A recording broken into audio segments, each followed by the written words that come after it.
Hi all, எல்லோரும் எப்படி இருக்கீங்க? இன்றைக்கி நம்ம 41st டேக்கு கிளாஸ்க்கு வந்திருக்கோம். போன செஷனில் வந்து நான் ஹோம்ஒர்க் கொடுக்கல, அதனால் எல்லாருமே ரிவைஸ் பண்ணியிருப்பீங்கன்னு நம்புகிறேன். ஏன்னா ஸ்டார்டிங் டே 1லேருந்து எல்லாமே ஒரு தடவை ரிவைஸ் பண்ணால் தான் நடுவில் திருப்பி நமக்கு ஞாபகம் இருக்கும். அதனால தான் அப்படி கொடுத்துருந்தேன். அதே மாதிரி இன்றைக்கி நம்ம கான்வர்சேஷன் ப்ராக்டிஸ் பண்ண போகிறோம். ஹோம்ஒர்க்கும் இருக்குது. அது இல்லாமல் நம்ம வந்து ஒரு 5 வேர்ட்ஸ் மெயினாக நம்ம ஸ்போக்கனுக்கு தேவையானது தான் பார்க்க போகிறோம். ஓகே, கிளாஸ்க்குள்ளே போகலாமா? இங்கே இருக்க பாருங்கள், வேரெவர், வென்எவர், விச்எவர், வாட்எவர், ஹூஎவர். இதை வந்து எந்தெந்த இடத்துல உபயோகிக்கணும், ஸ்போக்கனுக்கு ரொம்ப முக்கியமான விஷயம் இது. அதனால் இன்றைக்கி இதோட யூசேஜ் பற்றி தான் நம்ம பார்க்க போகிறோம். ஓகே, முதல்ல நம்ம பார்க்க போகிறது வேரெவர். வேரெவர்னால் என்ன அர்த்தம் அப்படின்னா, எங்கேனாலும் அப்படின்னு நம்ம சொல்லுவோம் இல்லையா, எங்கெல்லாம் எங்கே வேணும்னாலும் அப்படின்ற மாதிரி யூஸ் பண்ணுவோம். இது நீங்கள் எக்ஸாம்பிள் பார்த்தா உங்களுக்கு புரியும். எக்ஸாம்பிள் பார்க்கலாம். I will follow you wherever you go. இந்த எங்கேனாலும் அப்படின்னு சொல்கிறோம் இல்லையா, நீ எங்கே போனாலும், எங்கெல்லாம் போனாலும், நீ எங்கே வேணும்னாலும் போகலாம், ஆனால் நான் உன் பின்னாடி வருவேன் அப்படின்னு சொல்கிறோம் இல்லையா, அதுதான் வேரெவர்னால். எங்கேனாலும், நீ எங்கே போனாலும் நான் உன் பின்னாடி வருவேன். வேர் யூ கோ அப்படின்னு நம்ம சொல்லலாம், ஆனால் அது கரெக்ட் கிடையாது. வேரெவர் யூ கோ, நீ எங்கெல்லாம் போறியோ அங்கெல்லாம் நான் உன் பின்னாடி வருவேன் அப்படின்னு சொல்கிறோம்ல, அதுதான் அந்த wherever. I will follow you. I வந்து நவுனு, future tense be verb, will போட்டோம், மெயின் வேர்ப் போட்டோம், ஃபாலோ. ஐ வில் ஃபாலோ யாரை? உன்னை. So you, I will follow you, நான் உன்னை பின்தொடர்வேன். வேரெவர் யூ கோ, நீ எங்கெல்லாம் போறியோ அதுதான் அந்த வேரெவர். ஓகே, ஸோ நீ எங்கே சென்றாலும் நான் உன்னை பின்தொடர்வேன். நீ எங்கே போனாலும் நான் உன் பின்னாடி வருவேன். நீ எங்கெல்லாம் போறியோ நான் அங்கெல்லாம் வருவேன். இதுதான் இதுக்கு அர்த்தம். ஓகே, அடுத்த எக்ஸாம்பிள் பாருங்கள். I take my mobile wherever I go. நான் எங்கெல்லாம் போகிறேனோ அங்கெல்லாம் என் ஃபோன் எடுத்துகிட்டு போயிடுவான்ப்பா. ஃபோன் இல்லாமல் என்னால் இருக்கவே முடியாது. நான் எங்கெல்லாம் போகிறேனோ அங்கெல்லாம் என் குழந்தைய தூக்கிட்டு போயிடுவேன்ப்பா அப்படின்னு சொல்லுவாங்க. ஓகே, நான் எங்கெல்லாம் வரனோ அங்கெல்லாம் என் பின்னாடியே என் பையன் வந்துடுவான்ப்பா அப்படின்னு சொல்கிறோம்ல, அதுதான் அங்கே மேலே நான் டேஷ் கொடுத்துருக்கிறது. எங்கே போனாலும் எங்கே வந்தாலும், வேரெவர் யூ கோ, வேரெவர் ஐ கம், அந்த மாதிரி அந்த கம் வருதா கோ வருதா அப்படின்றத பார்த்து அந்த இடத்துல ஃபில் பண்ணிக்கணும் மேலே. இப்போது எங்கே வந்தாலும் என் குழந்தை என் பின்னாடி வரும் அப்படின்னா, my child will follow me wherever I come அப்படின்னு போடுறது. அப்போது கம்னா வந்தாலும், அப்போ எங்கே வந்தாலும் அவன் என் பின்னாடி வந்துடுவான். அதுக்கு வந்து எங்கே வந்தாலும் அந்த இடத்துல ஃபில் பண்ணிக்கணும். எங்கே போனாலும் வேரெவர் யூ கோ, நீ எங்கெல்லாம் போறியோ அங்கெல்லாம் நான் உன்னை ஃபாலோ பண்ணிட்டு வருவேன் அப்படின்னு சொல்லும்போது எங்கே போனாலும், அதனால தான் அங்கே டேஷ் போட்டு லும் போட்டிருக்கேன். ஸோ எங்கேனாலும், நீ எங்கெல்லாம் போறியோ அங்கெல்லாம் நான் வருவேன் அப்படின்னு அந்த எங்கெல்லாம் அப்படின்றதுக்கும் இதே வேரெவர் தான் யூஸ் பண்ணுவோம். இப்போது இந்த சென்டென்ஸ் பாருங்கள். I take my mobile wherever I go. நான் எங்கே சென்றாலும் என்னுடைய அலைபேசியை எடுத்து செல்கிறேன். ப்ரெசன்ட் டென்ஸ், இன்றைக்கும் எடுத்துகிட்டு போவேன், நாளைக்கும் எடுத்துகிட்டு போவேன், நேற்றும் எடுத்துகிட்டு போயிருப்பேன். ஸோ எல்லா நாளும் அது வந்து ஒரு டெய்லி நடக்கிற ஒரு விஷயன்றதுனால சிம்பிள் ப்ரெசண்ட்டில் இதை சொல்லியிருக்கோம். இப்போது நான் எங்கே போனாலும் என் ஃபோனை எடுத்துகிட்டு போகிறேன்ப்பா, ஃபோன் இல்லாமல் என்னால் இருக்க முடியாது அப்படின்னு சொல்லலாம். இல்லைனா ஐ வில் டேக்கு போடலாம். I will take my mobile wherever I go. நான் எங்கே போனாலும் என் ஃபோன் எடுத்துகிட்டு போயிடுவேன் அப்படின்னு சொல்கிறது. அடுத்த எக்ஸாம்பிள் பாருங்கள். We will abolish. அபாலிஷ்னா அழிக்கிறது, இல்லாமல் பண்ணுறது, ஒழிச்சிடுறது. ஸோ வி வில் அபாலிஷ் எதை? வேரெவர் தேர் இஸ் இன்ஜஸ்டிஸ். எங்கெல்லாம் அநீதி இருக்கோ அங்கெல்லாம் நாங்கள் அதை அழிக்கிறதுக்கு ட்ரை பண்ணுவோம், இல்லை நாங்கள் ஒழிச்சிடுவோம். அநீதி இருந்தால் அதை ஒழிச்சிடுவோம் அப்படின்னு சொல்கிறது தான் we will abolish. We will abolish என்ன? நவுன் போட்டாச்சு, ஃப்யூச்சர் டென்ஸ் பி வேர்ப் போட்டாச்சு, மெயின் வேர்ப் வந்து அபாலிஷ் போட்டாச்சா. வேரெவர் தேர் இஸ் இன்ஜஸ்டிஸ், எங்கே அநீதி இருக்கிறதோ, எங்கெல்லாம் அநீதி இருக்கிறதோ அதை நாங்கள் ஒழிப்போம். அங்கெல்லாம் நாங்கள் ட்ரை பண்ணுவோம், அங்கெல்லாம் நாங்கள் ஒழிச்சிடுவோம் அப்படின்னு சொல்கிறது தான். இப்போ புரியுதா வேரெவர் எங்கே யூஸ் பண்ணணும்? வேரெவர் யூ கோ, வேரெவர் யூ கம். இப்போது அடுத்தது பாருங்கள். வென்எவர். வென்எவர்னா எப்போல்லாம். இப்போ வேர்னா எங்கேன்னு அர்த்தம், அதனால அது எங்கேனாலும் அப்படின்னு சொல்கிறோம். இது வென் அப்படின்றது எப்போன்னு அர்த்தம். அப்போ வென்எவர் அப்படின்னா எப்போல்லாம் அப்படின்னு அர்த்தம். இப்போது இங்கே எக்ஸாம்பிள் பாருங்கள். Whenever he leaves from his house he always takes an அம்ப்ரலா. அவன் வந்து எப்போல்லாம் வீட்டில் இருந்து வெளியே போகிறானோ ஒரு குடை எடுத்துகிட்டு போயிடுறான்.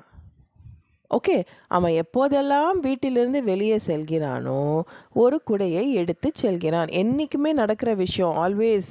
அப்போது வந்து இது என்னது?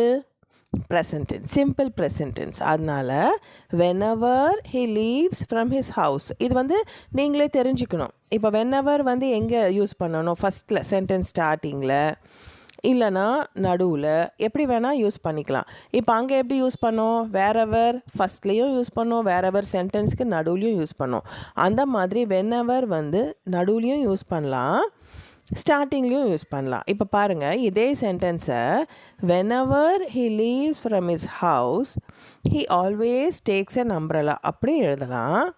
He always takes an umbrella whenever he leaves from his house அப்படி எழுதிக்கலாம். இப்போ நம்ம வந்து நவுனில் ஸ்டார்ட் பண்ணி பழக்கம் இருக்குது அப்படின்னும் போது நீங்கள் இப்படி எழுதிக்கலாம். He takes an umbrella. அப்போ he வந்து நவுன், டேக்ஸ் வந்து ப்ரெசன்ட் டென்ஸ் மெயின் வேர்ப். அவன் எடுக்கிறான். என்ன எடுக்கிறான்? an umbrella, ஒரு குடையை எடுக்கிறான். ஆல்வேஸ்னால் எப்பொழுதும். அந்த ஆல்வேஸ் வந்து நம்ம யூஸ் பண்ணும்போது கடைசியாகவும் யூஸ் பண்ணுவோம், நடுவுலையும் யூஸ் பண்ணுவோம். So he always takes an umbrella whenever he leaves from his house. He leaves அப்படின்னா வீட்டை விட்டு கிளம்பும்போது. அப்போது வீட்டிலேருந்து கிளம்பும்போது, இல்லை வீட்டிலேருந்து எப்போல்லாம் கிளம்புறானோ whenever he leaves அப்போல்லாம் அவன் கொடை எடுத்துகிட்டு போகிறான். அவன் வீட்டிலேருந்து வெளியே போகும்போதெல்லாம் ஒரு கொடை எடுத்துகிட்டு போகிறான். இது கலோக்கியலாக பேசுகிறது. அடுத்த எக்ஸாம்பிள் பாருங்கள். whenever they meet they fight. எப்போல்லாம் அவங்க சந்திச்சுக்கிறாங்களோ அப்போல்லாம் சண்டை போடுவாங்கப்பா. ஐயோ இவங்க ஏன் தான் ஞாயிற்றுக்கிழமை வராங்களோ தெரில அப்படின்லாம் சொல்லுவாங்க இல்லையா? அந்த மாதிரி இருக்கும்போது எப்போல்லாம் they meet சந்திக்கிறாங்களோ they fight, அவங்க சண்டை போடுறாங்க. ஸோ அவர்கள் எப்போதெல்லாம் சந்திக்கிறார்களோ சண்டை போடுகிறார்கள். அவங்க சந்திக்கும் போதெல்லாம் சண்டை போடுறாங்கப்பா அப்படின்னு சொல்கிறது. அடுத்தது whenever I watch this movie, எப்போல்லாம் நான் இந்த படம் பார்க்குறேனோ I think of my college days, என்னுடைய கல்லூரி நாட்களை நான் நினைவு கூறுகிறேன். Okay, whenever I watch this movie, எப்போல்லாம் நான் இந்த படம் பார்க்குறேனோ ப்ரெசன்ட் டென்ஸ். ஏன்னா எப்போல்லாம் நடக்குதோ அப்போல்லாம் இது நடக்குது அப்படின்னும் போது அது என்றைக்கும் நடக்கிறதுனால வாட்ச் ப்ரெசன்ட் டென்ஸ் போடுறோம். So whenever I watch this movie I think, நான் நினைக்கிறேன் எதை? ஆஃப் மை காலேஜ் டேஸ், என்னுடைய கல்லூரி நாட்களை நான் நினைக்கிறேன். புரியுதா whenever எங்கே போகணுன்னு? அடுத்தது பார்க்கலாம். whoeverனா யாருனாலும், இல்லை யாராச்சும் போனீங்க அப்படின்னு சொல்கிறோம் இல்லையா? இல்லை யாரெல்லாம் போகிறீங்களோ அப்படின்னு சொல்கிறோம்ல. ஸோ யாருனாலும், யாராச்சும், யாரெல்லாம் அப்படின்னு சொல்கிறது whoever. இப்போது whoever wins the election will serve only 5 years. இந்த whoever அப்படின்றது சென்டென்ஸ்க்கு நடுவுலையும் வரலாம், ஸ்டார்டிங்லேயும் வரலாம். ஓகே, இப்போது இங்கே என்ன சொல்கிறாங்கன்னா, யாரெல்லாம் தேர்தலில் ஜெயிக்கிறாங்களோ அவங்க 5 வருஷம்தான் சர்வீஸில் இருப்பாங்க. அதாவது 5 வருஷம்தான் அதோட கால அவகாசம் அவங்க வேலை செய்கிறதுக்கு. வேலை செய்கிறது, சர்வீஸ் பண்ணுறது. ஓகே, அப்போது இது வந்து எப்போதும் நடக்கிற ஒரு விஷயன்றதுனால இதுவும் நம்ம யூஸ்வலாக ப்ரெசன்ட் டென்ஸில் தான் சொல்லுவோம், சிம்பிள் ப்ரெசன்ட் டென்ஸில். So whoever wins the election, யாரெல்லாம் தேர்தலில் ஜெயிக்கிறீங்களோ will serve, சேவை செய்வீங்க. எத்தனை வருஷத்துக்கு? only 5 years. Okay, I will take whoever wants to come with me. இதுக்கு என்ன அர்த்தம்? யாரெல்லாம் என் கூட வர விரும்புகிறீங்களோ. Okay, whoever wants to come with me I will take.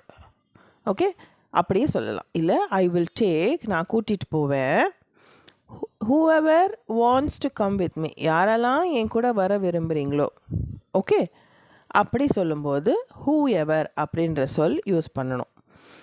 wants to come அப்படின்னா வர விரும்புகிறீங்க. ஸோ யாரெல்லாம் வர விரும்புகிறீங்களோ, வருவதற்கு விரும்புகிறீங்களோ. ஸோ whoever wants வந்து verb போட்டுட்டோம், எங்கே என்ன பண்ணுறதுக்கு விரும்பணும் அப்படின்னா வருவதற்கு. அப்போ டு கம். யார் கூட? With me. இப்படி சென்டென்ஸ் ஃபார்ம் பண்ணி ப்ராக்டிஸ் பண்ணுங்கள். ஓகே. அடுத்து whoever goes out, யாரெல்லாம் வெளியே போகிறீங்களோ வில் கெட் பனிஷ்மெண்ட், தண்டனை கிடைக்கும். கிளாஸை விட்டு யாராச்சும் வெளியே போனீங்க அவ்வளோதான், உங்களுக்கு பனிஷ்மெண்ட் தான் அப்படின்னு மிஸ் சொல்லுவாங்க இல்லையா? ஸோ அந்த மாதிரி யாருனாலும் வெளியே போனால், யாரெல்லாம் வெளியே போகிறீங்களோ கண்டிப்பாக தண்டனை கிடைக்கும். Will get punishment. இங்கே இந்த whoever அப்படின்றது ஒரு நவுனாக நினச்சி பார்த்து யூஸ் பண்ணலாம். ஏன்னா அங்கே ஒரு மனுஷனை தான் குறிக்க போகுது. யார் அப்படின்னும் போது அதுக்கு ஒரு ஆன்சர் வந்து ஒரு மனுஷனை தான் கிடைக்கும். ஸோ அப்போ வந்து நவுன் தான் அங்கே வந்து ஆன்சராக கிடைக்கிறதுனால நம்ம வந்து whoeverன்றதை நவுனாக வச்சுட்டு அப்புறம் மெயின் வேர்ப் அப்புறம் ஆப்ஜெக்ட் அப்படி வச்சு கூட நீங்கள் புரிஞ்சிக்கலாம். ஓகே.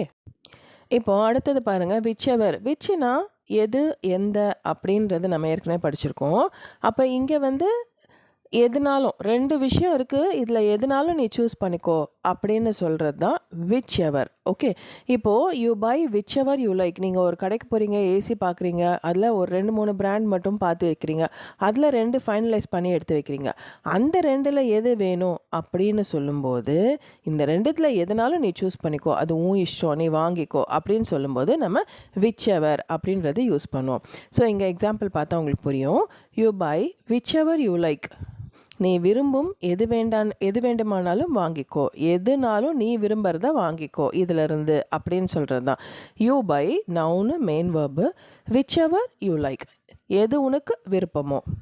அடுத்தது பாருங்கள், you take whichever you require. உனக்கு எது தேவையோ அதை எடுத்துக்கோ, எதுனாலும் எடுத்துக்கோ, உனக்கு எது தேவையானதோ அதில் எதுனாலும் எடுத்துக்கோ, இந்த 2த்தில் ஏதாவது ஒன்று எடுத்துக்கோ அப்படின்னு சொல்லாமல் மறைமுகமாக சொல்லும்போது உங்ககிட்ட 2 பொருள் தான் இருக்குது அப்படின்னும் போது நம்ம விச் எவர் யூஸ் பண்ணுவோம்.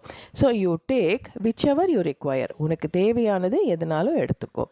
அடுத்தது பாருங்கள், you choose which ever day is best for you. இப்போ ஒரு கல்யாணம் ஃபிக்ஸ் பண்ணுறீங்க, உங்கள் பிரதருக்கோ சிஸ்டருக்கோ, அவங்கள கூப்பிட்டு நீங்கள் கேட்குறீங்க, உனக்கு வந்து எந்த டே வந்து பெஸ்ட்டாக இருக்கும், எது வந்து உனக்கு சூட்டபுளாக இருக்குமோ அதை நீ சூஸ் பண்ணு, நம்ம அன்றைக்கே கல்யாணம் வச்சுக்கலாம் அப்படின்னும் போது அவங்கக்கிட்ட நீங்கள் இப்படி தான் சொல்லணும். சூஸ் விச் எவர் டே. 2 டே கொடுத்துட்றீங்க. நீங்கள் வந்து சண்டே கொடுக்குறீங்க, வெட்னஸ்டே கொடுக்குறீங்க. இந்த 2 நாளில் ஏதாவது ஒரு நாள் எது பெஸ்ட்டோ அதை நீ சூஸ் பண்ணிக்கோ அப்படின்னு சொல்லும்போது choose which ever day is best for you. உனக்கு எது பெஸ்ட்டோ அந்த டேவை நீ சூஸ் பண்ணிக்கோ அப்படின்னு சொல்கிறது. ஏன் இங்கே இஸ் போடுறோம்? இது வந்து ப்ரெசண்ட்டில் ஒருத்தவங்க கிட்ட நம்ம நேராக கேட்குறோம், நீ எது சூஸ் பண்ணு அப்படின்னு சொல்லும்போது அது ப்ரெசண்ட்டில் வர்றதுனால நம்ம வந்து இஸ் போடுறோம். ஓகே. இதை வந்து இப்படியும் சொல்லலாம். Choose which ever day is suitable for you. உனக்கு எது சூட்டபுளாக இருக்கோ, இல்லை which ever day is comfortable for you அப்படின்னும் சொல்லலாம். உனக்கு எந்த நாள் வந்து வசதியான நாளாக இருக்கோ அதை வந்து நீ சூஸ் பண்ணிக்கோ அப்படின்னு சொல்லும்போது choose which ever day is best for you. இப்போ கடைசியாக வாட் எவர்னால் என்னன்னாலும். ஒரு பெரிய கடைக்குள்ளே போகிறீங்க, வசந்த் அன்கோ, விவேக் அன்கோ அப்படி போகிறீங்கன்னு வச்சுக்கோங்களேன்.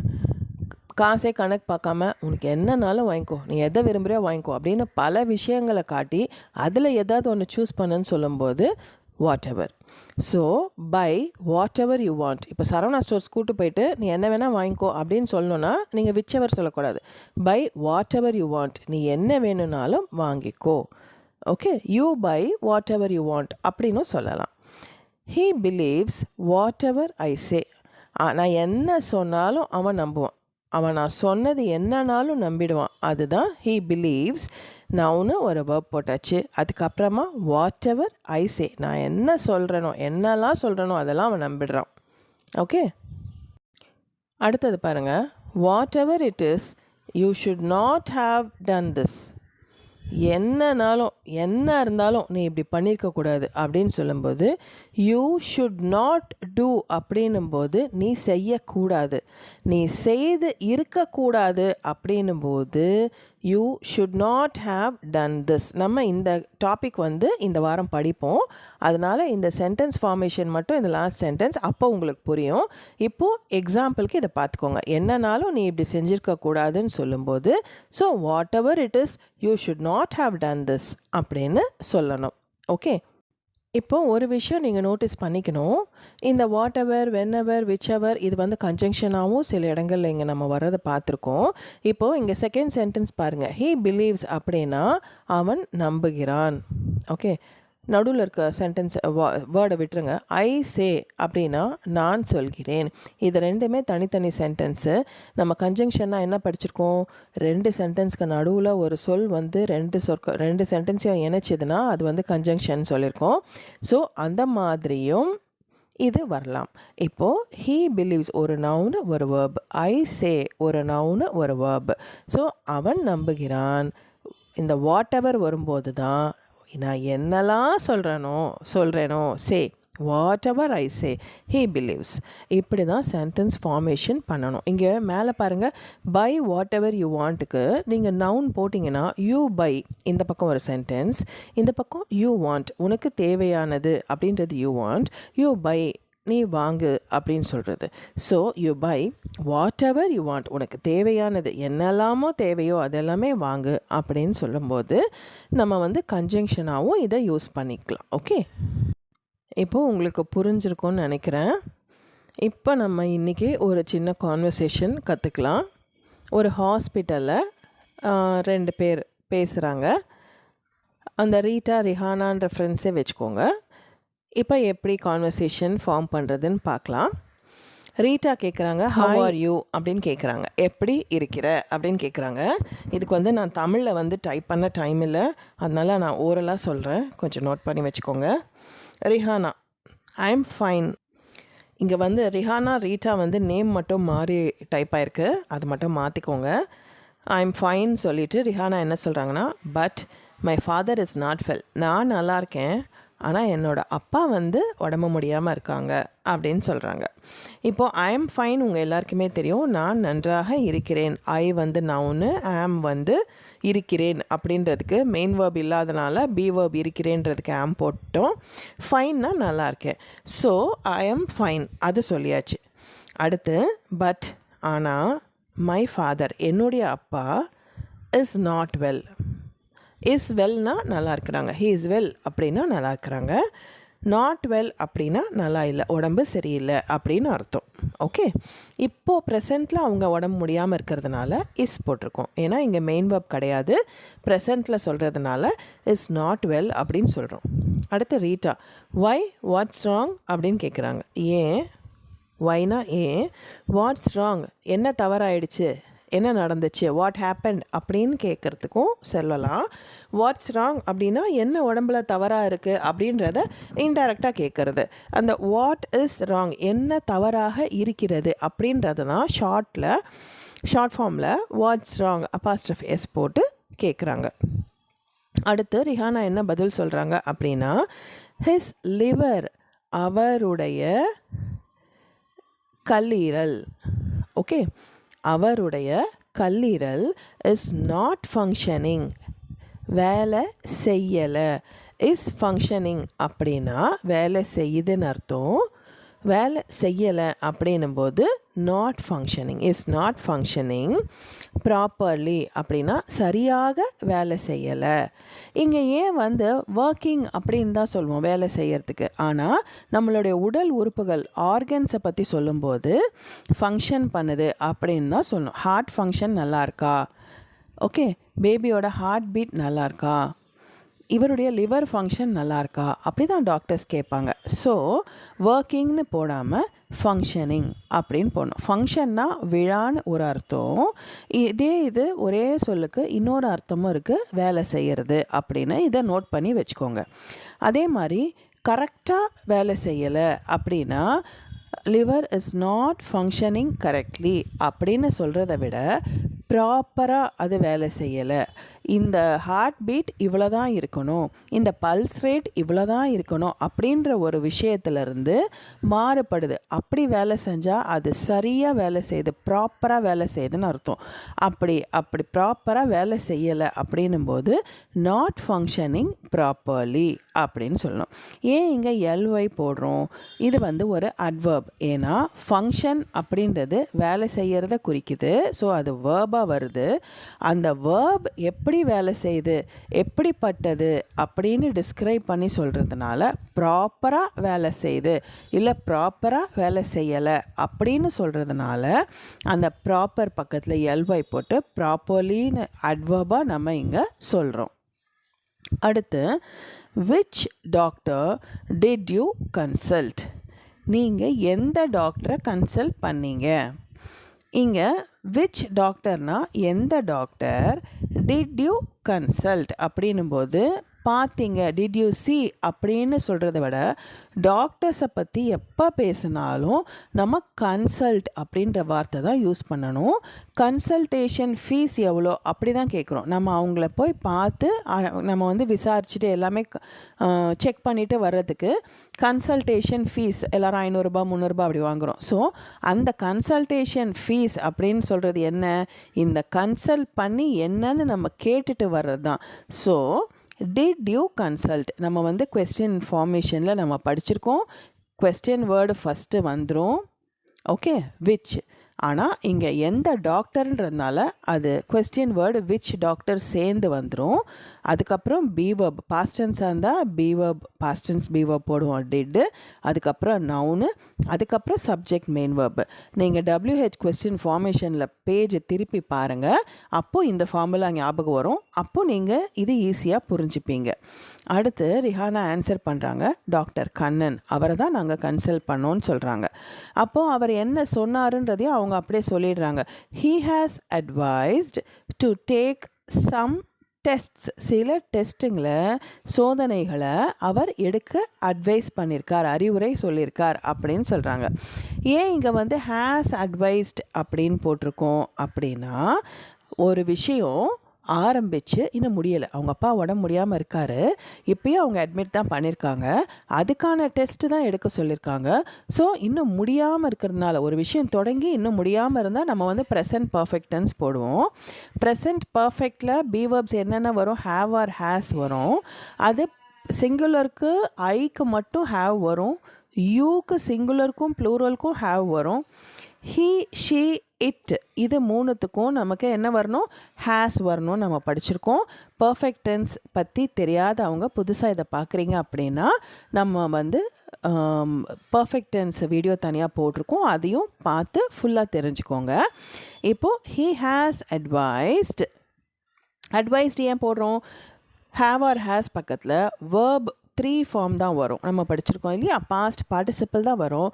So advise, advised, advised. அதனால் ஹீ ஹேஸ் அட்வைஸ்டு என்ன அட்வைஸ் பண்ணியிருக்காரு, to take some test. To டேக்னா எடுப்பதற்கு சொல்லியிருக்காரு. என்ன சொல்லியிருக்காரு, டெஸ்ட்டை எடுக்க சொல்லியிருக்காரு. அப்போது he has advised to take tests. சில டெஸ்ட் அப்படின்றதுனால அங்கே சம் டெஸ்ட்ஸ் அப்படின்னு போடுறோம். அடுத்து அப்போ அவங்க கேட்குறாங்க, Rita have you got the reports, அவர் அட்வைஸ் பண்ணியிருக்காரு, நீங்கள் டெஸ்ட் எடுத்து ரிப்போர்ட் வச்சுருக்கீங்களா அப்படின்னு கேட்குறாங்க. ஸோ ஆன்சராக சொல்லும்போது you have got the reports நம்ம ஈஸியாக படிச்சிருப்போமா, சென்டென்ஸ் ஃபார்மேஷனில் நவுனு ப்ரெசன்ட் பர்ஃபெக்ட்டுக்கு யூ பக்கத்தில் ஹாவ் தான் வரும். அதனால் you have got the reports அப்படின்னு நம்ம ஆன்சராக சொல்லுவோம். ஆனால் இதுவே கொஸ்டினாக வரும்போது அந்த ஹேவ் முன்னாடி வந்துடும். ஞாபகம் இருக்கா, எஸ்ஆர் நோ கொஸ்டின்ஸ்க்கு பீவர்ப் ஃபஸ்ட்டு வந்துடும், நம்ம படிச்சிருக்கோம். ஸோ அந்த ஹேவை முன்னாடி போட்டுட்டு அப்புறமா நவுன் போட்டு அப்புறமா மெயின் வேர்ப் போடுவோம். கொஸ்டின் ஃபார்மேஷன் எஸ்ஆர் நோ நம்ம இதில் போட்டிருக்கோம் இல்லையா, பேஜ் திருப்பி பாருங்கள், அது பார்த்தா உங்களுக்கு ஈஸியாக புரிஞ்சிடும். So have you got the reports அப்படின்னு கொஸ்டினாக கேட்கும்போது கேட்போம். இப்போ அவங்க எஸ்ஆர் நோவாக சொல்லணும். Yes, the doctor has already started the treatment. ஆமாம், இதிலே வந்து நமக்கு புரிஞ்சிடுச்சு, ரிப்போர்ட்ஸ் எல்லாம் வந்துடுச்சுன்ட்டு அவங்கக்கிட்ட இருக்குது. ஸோ எஸ் சொல்லிட்டாங்க. இப்போ அடுத்து அவங்க என்ன சொல்கிறாங்கன்னா, the doctor has already started the treatment. ஏற்கனவே ட்ரீட்மெண்ட்டு ஆரம்பித்து இருக்கிறார்கள், இன்னும் முடிக்கலை. So it is still going on அப்படின்னும்போது தி டாக்டர் நவுன் போட்டாச்சு, ஹேஸ் ஸ்டார்டட் அப்படின்னா ஆரம்பித்து இருக்காங்க, ஆல்ரெடி ஏற்கனவே has already started the treatment சிகிச்சையை. ஓகே, இப்போது அடுத்து ரீட்டா சொல்கிறாங்க, ஓ ஐ சி, ஓ அப்படியா அப்படின்னு கேட்குறாங்க. இப்போது ஏதாவது இம்ப்ரூவ்மெண்ட் இருக்கா, முன்னேற்றம் இருக்கா அப்படின்னு கேட்குறாங்க. அதுக்கு இப்போ தேர் இஸ் இம்ப்ரூவ்மெண்ட் அப்படின்னா அது ஒரு சென்டென்ஸ் ஃபார்மேஷன். ஆமாம், இம்ப்ரூவ்மெண்ட் இருக்குது. இப்போ அதுவே நம்ம கொஸ்டினாக கேட்கணுன்னா பி வெர்ப் முன்னாடி வந்துடணும். ஏன்னா இது எஸ்ஆர் நோ கொஸ்டினாக கேட்குறாங்க. அப்போது is there any improvement now, is there be verb present tense.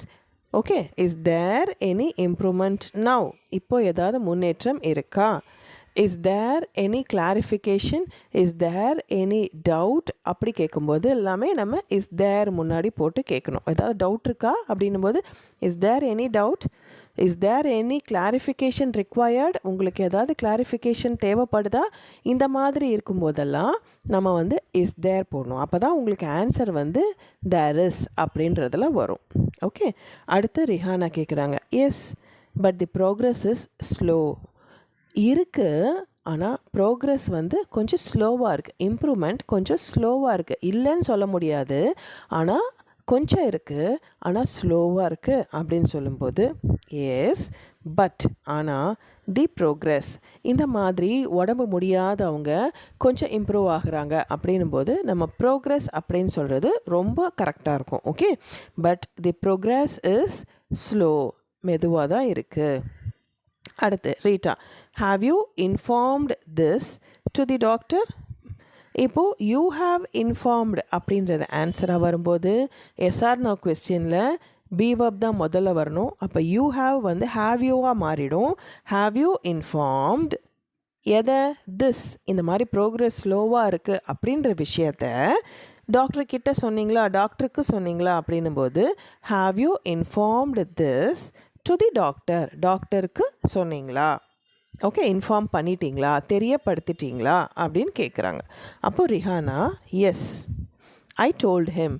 ஏன் இங்கே ஹிம் போடுறோம், கண்ணன் வந்து மேல் டாக்டர், அதனால் எஸ் ஐ டோல்ட் ஹிம், நான் அவர்கிட்ட சொன்னேன். பாஸ்ட் டென்ஸ் சொல்லிட்டேன், ஏற்கனவே சொல்லிட்டாங்க இவங்க, அதனால் அது பாஸ்ட் டென்ஸில் ஐ டோல்ட் ஹிம் போடுறோம்.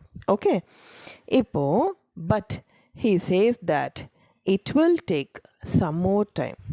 எப்படி சென்டென்ஸ் ஃபார்ம் பண்ணுறது பாருங்கள். பட் ஹீ சேஸ், இப்போ இது வந்து இன்டைரக்ட் ஸ்பீச் ஞாபகம் இருக்கா, நம்ம டைரக்ட் ஸ்பீச் இன்டைரக்ட் ஸ்பீச் படித்தோம். அதில் டைரெக்டாக கொட்டேஷனுக்குள்ளே இருக்கிற வார்த்தை அப்படியே போட்டோன்னா அது டைரக்ட் ஸ்பீச். ரெண்டு பேர் பேசுனதை மூணாவது ஒரு மனுஷன் வந்து இவர் இப்படி சொன்னார் அப்படின்னு நம்ம சொல்லும்போது அது இன்டைரக்ட் ஸ்பீச். அப்போ வந்து நம்ம தேட் போட்டு எழுதணும் அப்படின்னு நம்ம படித்தோம். அதுதான் இங்கே இருக்குது. பட் ஹீ சேஸ் தேட், ஆனால் அவர் என்ன சொன்னார், that என்னன்னு, it will take some more time, இன்னும் கொஞ்சம் நாள் எடுக்கும், இல்லை இன்னும் கொஞ்சம் நேரம் எடுக்கும் அவங்க ப்ரோக்ரஸ் பார்க்குறதுக்கு அப்படின்னா it will take some more time, இன்னும் கொஞ்சம் நேரம் அது எடுக்கும் அப்படின்னு சொன்னார் அப்படி சொல்கிறாங்க. அப்போது எனி ரெஸ்ட்ரிக்ஷன்ஸ் இன் டயட்டில் ஏதாவது ரெஸ்ட்ரிக்ட் பண்ணணுமா, கட்டுப்பாடு இருக்கணுமா அப்படின்னு கேட்குறோம் அப்படின்னா இந்த மாதிரி தான் கேட்கணும். எனி ரெஸ்ட்ரிக்ஷன்ஸ், ஏதாவது கட்டுப்பாடு இருக்கா, எதில், இன் டயட்டில். அப்போது Rihana yes he told to take only boiled food. இப்போது மேலே இருக்கிறதுல நம்ம ஹீ சேஸ் தேட் அப்படின்னு போட்டோம், இன்டைரக்ட் ஸ்பீச். ஆனால் இங்கேயும் இது இன்டைரக்ட் ஸ்பீச் தான், ஏன்னா அவர் சொன்னார் அப்படின்றத இவங்க இன்னொருத்தர்கிட்ட சொல்கிறாங்க. ஆனால் இங்கே தேட் போடாமல் டூ போட்டிருக்கோம் டோல்டு பக்கத்தில். ஏன், நம்ம இது ஏற்கனவே படித்தோம். ஒரு ஆர்டர் பண்ணாலோ ஒரு ரிக்வெஸ்ட் பண்ணாலோ கொட்டேஷனுக்குள்ளே வந்ததுன்னா நம்ம அதுக்கு டோல்டு பக்கத்தில் தேட் போடக்கூடாது, டூ போடணும். டோன்ட் கோ அவுட், இல்லை கோ அவுட் அப்படின்னா he asked him to go out அப்படியெல்லாம் படித்தோம், ஞாபகம் இருக்கா? அதே மாதிரி தான் இப்போ இவர் என்ன சொல்லியிருப்பார் கொட்டேஷனுக்குள்ளே, டேக் ஒன்லி பாயில்டு ஃபுட் அப்படின்னு டைரக்ட் ஸ்பீச்சில் அவர் சொல்லியிருப்பார். இப்போ அதை இவங்க இப்படி சொன்னாருன்னு இன்னொருத்தர்கிட்ட சொல்லும்போது ஹீ டோல்டு, அந்த கொட்டேஷன் கமா எல்லாமே எடுத்துருவோம், இன்வெர்டட் கமாஸை எடுத்துகிட்டு அதுக்கு பதிலாக தேட் போடாமல் டூ போடுவோம், ஏன்னா it is an order from a doctor. அப்போது he told to take only boiled food, வேக வைத்த உணவை மட்டும் எடுத்துக்கொள்ளுங்கள். ஓகே, டு டேக் அப்படின்னா ஈட்டுன்னு சொல்ல மாட்டாங்க. ஈட் ஒன்லி பாயில்டு ஃபுட் அப்படின்னு சொல்ல மாட்டாங்க. எப்படி வந்து நம்ம ஹாவ் லன்ச் அப்படின்னு சொல்கிறோமோ, ஹாவ் திஸ் ஃபுட் அப்படி சொல்கிறோமோ, இது வந்து டேக் அப்படின்னு தான் சொல்லுவாங்க. டாக்டர் வந்து நீங்கள் இதை மட்டும் எடுத்துக்கோங்க அப்படின்னு சொல்லும்போது டேக் ஒன்லி பாயில்டு ஃபுட் அப்படின்னு சொல்லணும். அடுத்து ரீட்டா சொல்கிறாங்க, be careful about the diet Rihana. அப்போது டயட்டில் மட்டும் ரொம்ப ஜாக்கிரதையாக இருங்க அப்படின்றத அவங்க சொல்கிறாங்க. பி கேர்ஃபுல் அப்படின்னா யூ பி கேர்ஃபுல் கூட போடலாம். பி கேர்ஃபுல் எதில் கேர்ஃபுல்லாக இருக்கணும்? டயட்டில். ஸோ டயட்டை பற்றி கேர்ஃபுல்லாக இரு, அபவுட் தி டயட் ரிஹானா அப்படின்னு சொல்கிறாங்க. அடுத்து just inform me after the treatment is over. எனக்கு இன்ஃபார்ம் பண்ணுங்கள். இப்போ யூ போட்டும் சொல்லலாம். யூ ஜஸ்ட் இன்ஃபார்ம் மீ, இல்லை யூ இன்ஃபார்ம் மீ அப்படியே சொல்லலாம். ஜென்ரலாக இந்த மாதிரி கொலோக்கியலாக பேசும்போது just inform me, just call me, just give a hint to me அப்படின்னு சொல்கிறது, அந்த மாதிரி யூஸ் பண்ணிக்க பழகிக்கணும். ஸோ ஜஸ்ட் இன்ஃபார்ம் மீ எப்போ? After the treatment is over. Treatment முடிந்த பிறகு எனக்கு இன்ஃபார்ம் பண்ணுங்கள். ஓகே. யார் சொல்கிறது? ரிஹானா. ரிட்டா வந்து எஸ் ஷியோர், கண்டிப்பாக சொல்கிறேன், thank you. I will say, I will tell அப்படிலாம் சொல்லாமல் கண்டிப்பாக அப்படின்னும் போது எஸ் ஷியோர் அப்படி சொல்லிவிட்டு தேங்க்ஸ் சொல்லிட்டாங்க. ஓகே, இதுதான் கான்வர்சேஷன் இன்றைக்கி நம்ம பார்க்குறது. ஓகே, இப்போ ஹோம்ஒர்க் இருக்குது. இந்த கான்வர்சேஷன் ட்ரை பண்ணுங்கள் வீட்டில். ட்ரை பண்ணிவிட்டு நீங்கள் ஸ்பீச் அடிக்கடி கொடுங்க. ஒரு டாபிக் எடுத்துக்கோங்க, செவத்தை பார்த்து உங்கள் ரூமில் உட்காந்து பேசி பழகுங்க. தப்பு இருந்தால் பரவாயில்ல, கரெக்ஷன் பண்ணுங்கள். உட்காந்து நம்ம பார்த்த கிராமர் பேஜஸில் இந்த மாதிரி சென்டென்ஸ் நம்ம இப்படி சொல்லியிருக்கோம், இது தப்பு அப்படின்றத கரெக்ட் பண்ணிக்கோங்க. முதல்ல ஒரு நோட்டில் எழுதிக்கோங்க. ஒரு 5 சென்டென்ஸ் 10 சென்டென்ஸ் ஒரு டாபிக் வச்சு எழுதிட்டு அதை கரெக்ஷன் பண்ணுங்கள். நம்ம பேஜஸ் திருப்பி கரெக்ஷன் பண்ணுங்கள். பண்ணிவிட்டு அதை அப்படியே பேசி பாருங்கள். அப்போ தான் ஸ்பீடும் வரும், தப்பு இல்லாமல் பேச வரும், சரளமாக வரும். இந்த ப்ராக்டிஸ் பண்ணிகிட்டே இருங்க. அதே மாதிரி கான்வர்சேஷனும் நீங்களாகவே ஒரு 4 டைலாக் 2 பேர் பேசிக்கிற மாதிரி எழுதிட்டு அதில் தப்பு என்ன இருக்குதுன்னு நம்மளோட ரூல்ஸ் எல்லாம் நம்ம சொல்லிக் கொடுக்கும்போது நோட்டில் எழுதியிருப்பீங்கள, அதெல்லாம் பார்த்து கரெக்ஷன் பண்ணிவிட்டு இதனால தான் இந்த தப்பு விட்டுருக்கோன்னு தெரிஞ்சுக்கிட்டு அதுக்கப்புறம் நீங்கள் அதை அப்படியே நீங்கள் எழுதின டைலாகே செவத்தை பார்த்து பேசுங்க. உங்கள் முன்னாடி ஒருத்தவங்க நிற்கிற மாதிரி நினச்சி பேசி பாருங்கள். அப்போ தான் ப்ராக்டிஸ் வந்து கரெக்டாக இருக்கும். நீங்கள் வந்து ஈஸியாக எல்லார்கிட்டையும் பேச ஆரம்பிக்க முடியும். ஓகேவா? இன்றைக்கி செஷன் முடிஞ்சது. நெக்ஸ்ட் செக்ஷனில் பார்க்கலாம். Have a nice day. Take care. Bye-bye.